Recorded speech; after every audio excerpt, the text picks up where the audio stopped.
ആദ്യം advocate P M Suresh ബാബുവിലേക്കാണ്.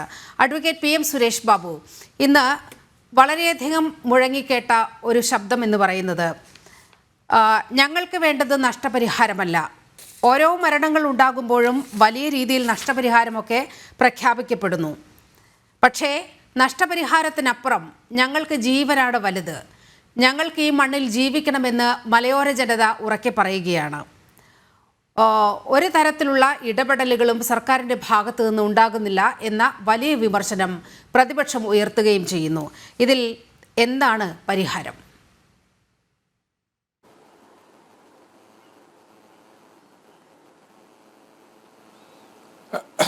നാട്ടുകാരുടെ ഒരു ആവശ്യത്തെക്കുറിച്ചുള്ള ഒരു പ്രതികരണം ചോദിച്ചാൽ ഞാൻ നാട്ടുകാരുടെ ആവശ്യമാണ് ന്യായയുക്തം അല്ലെങ്കിൽ നീതിപൂർവം എന്നുള്ളത് പറയാൻ ഒരു മടിയുമില്ലാത്തൊരു പൊതുപ്രവർത്തകനാണ്. പണം കൊണ്ട് ജീവൻ തുല്യപ്പെടുത്തുക എന്നത് അസാധ്യമായിട്ടുള്ളൊരു കാര്യമാണ്. അതുകൊണ്ട് ജീവൻ സംരക്ഷിക്കപ്പെടണം. ജീവൻ സംരക്ഷിക്കപ്പെടുന്നതിന് ഒരു സമാശ്വാസം എന്ന നിലയിൽ മാത്രമേ എന്തെങ്കിലും നഷ്ടപരിഹാരം കൊടുക്കുന്നതിനെ ഏത് പൊതുസമൂഹവും വിലയിരുത്തുകയുള്ളൂ. മറ്റല്ലാതെ നമ്മൾ കടയിൽ പോയി 1 കിലോ സാധനം വാങ്ങി അതിൻ്റെ വില കൊടുക്കുന്നു എന്നത് തുല്യമായ ഒരു സമീപനത്തിലല്ല ഗവൺമെൻറ് ഈ നഷ്ടപരിഹാരം പ്രഖ്യാപിക്കുന്നത്. അവർക്ക് അവരുടെ കുടുംബത്തിൻ്റെ നാഥനോ നാഥയോ ആയിട്ടുള്ളവർ നഷ്ടപ്പെട്ടു പോയി. ആ നഷ്ടപ്പെട്ടു പോയ ആളെ കൊണ്ട് കഴിഞ്ഞുകൂടുന്നൊരു കുടുംബത്തിന് ഇനി വഴിയാധാരമായി പോകാതിരിക്കാൻ അവരെ എങ്ങനെയെങ്കിലും പുനരധിവസിപ്പിക്കുക എന്ന സതുദ്ദേശപരമായ സമീപനത്തിൻ്റെ ഭാഗമായിട്ട് മാത്രമേ ഈ നഷ്ടപരിഹാരത്തെ നമുക്ക് വിലയിരുത്തേണ്ടതുള്ളൂ. അങ്ങനെ മാത്രമാണ് അതിനെ കാണുന്നത്. ഒരു സർക്കാരിൻ്റെ, ഒരു ഭരണത്തിലിരിക്കുന്ന ഭരണകൂടത്തിൻ്റെ ഉത്തരവാദിത്വത്തിൻ്റെ ഭാഗമായി ചെയ്യുന്ന ഒരു കാര്യം എന്നതിനെ വിലയിരുത്തിയാൽ മതി.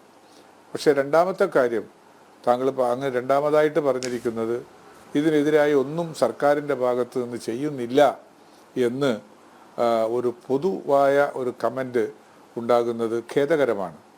അത് ജീവൻ നഷ്ടപ്പെട്ടു പോയ കുടുംബത്തിനോടും ആ ജീവൻ നഷ്ടപ്പെട്ടു പോയ കുടുംബത്തിൻ്റെ സ്നേഹ ശൃംഖലയിൽ കിടക്കുന്ന ഈ നാട്ടിലെ മുഴുവൻ മഹാജനങ്ങളെയും എല്ലാം തെറ്റായ രൂപത്തിൽ അതിനെ വ്യാഖ്യാനിപ്പിക്കാൻ മാത്രം പ്രേരിപ്പിക്കുന്ന ഒരു ഘടകം ഒരു ഇക്കോ വരുന്നുണ്ട്. അപ്പോൾ അതുകൊണ്ട് ഞാനൊരു കാര്യം നിങ്ങളോട് പറയുന്നത്, സർക്കാർ ലെവലിൽ സാധ്യമായ എല്ലാ കാര്യങ്ങളും ചെയ്തിട്ടുണ്ട്. ഇനി ചെയ്യാൻ എന്തെങ്കിലും ബാക്കിയുണ്ടെങ്കിൽ ആരത് ചൂണ്ടിക്കാണിച്ചാലും അത് ചെയ്തു തീർക്കുവാൻ കേരളത്തിലെ ഈ സർക്കാരും കേരളത്തിൻ്റെ വനം വകുപ്പിൻ്റെ മന്ത്രി ശ്രീമാൻ AK ശശീന്ദ്രനും ഒരു മടിയും കാണിക്കുകയില്ല എന്ന് പറയേണ്ടുന്നത് യുക്തിപൂർവമാണെന്ന് എനിക്ക് തോന്നുന്നു.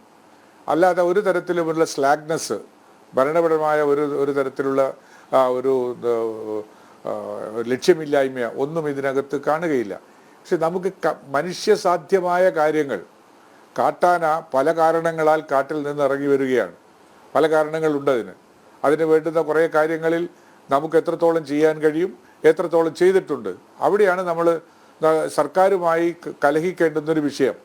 നമ്മുടെ മുമ്പിൽ അവിടെ പി എം സുരേഷ് ബാബു, അങ്ങയുടെ ബോധ്യത്തിൽ ഈ സർക്കാർ ഈ വന്യമൃഗശല്യം പരിഹരിക്കാൻ വേണ്ടി എടുത്ത ക്രിയാത്മകമായ ഒരു കുറച്ച് നിർദ്ദേശങ്ങൾ, അങ്ങനെ പ്രായോഗിക തലത്തിൽ കൊണ്ടുവന്ന കാര്യങ്ങൾ എന്താണെന്ന് അങ്ങേക്കൊന്ന് വിശദീകരിക്കാൻ കഴിയുമോ?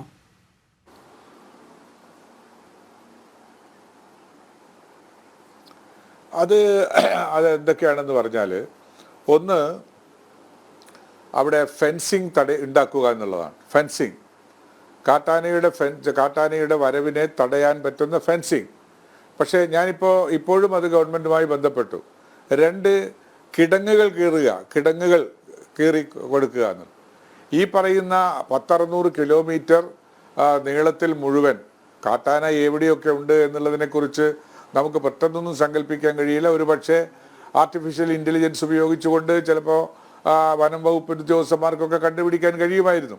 പക്ഷേ അവർക്ക് അവിടെ ആവശ്യമുള്ള, കാട്ടിൽ സ്വൈരജീവിതത്തിന് ആവശ്യമുള്ള 2-3 ഫാക്ടേഴ്സ് ഉള്ളത്. ഒന്ന്, അവർക്ക് വെള്ളം വേണം. ഒന്ന്, അവർക്ക് ഭക്ഷണം വേണം. പിന്നെ രണ്ടാമതൊന്ന്, അവരുടെ സ്വൈരവിഹാരത്തിന് പറ്റിയ അന്തരീക്ഷവും അതിന് പറ്റിയ എണ്ണവും മാത്രമേ അവിടെ അവർ എൻ്റർടൈൻ ചെയ്യുകയുള്ളൂ. അവിടെയാണ്. അപ്പോൾ പെറ്റുപെരുകുന്ന ഈ ആനകളോ അല്ലെ വന്യജീവികളോ അവർ വസിച്ചു വരുന്ന സാമ്രാജ്യത്തിനകത്ത് അവർക്ക് ഇടം പോരാ എന്ന് തോന്നുമ്പോഴാണ് അവർ ഈ രണ്ടോ മൂന്നോ കാരണങ്ങളാൽ പുറത്തേക്ക് വരുന്നത്. ആ പുറത്തേക്ക് വരുമ്പോൾ അവരെ തടയാൻ കിടങ്ങുകൾ കീഴാം, മറ്റൊന്ന് നമുക്കവിടെ വേലികൾ കെട്ടാം, ഫെൻസിങ് തീർക്കാം.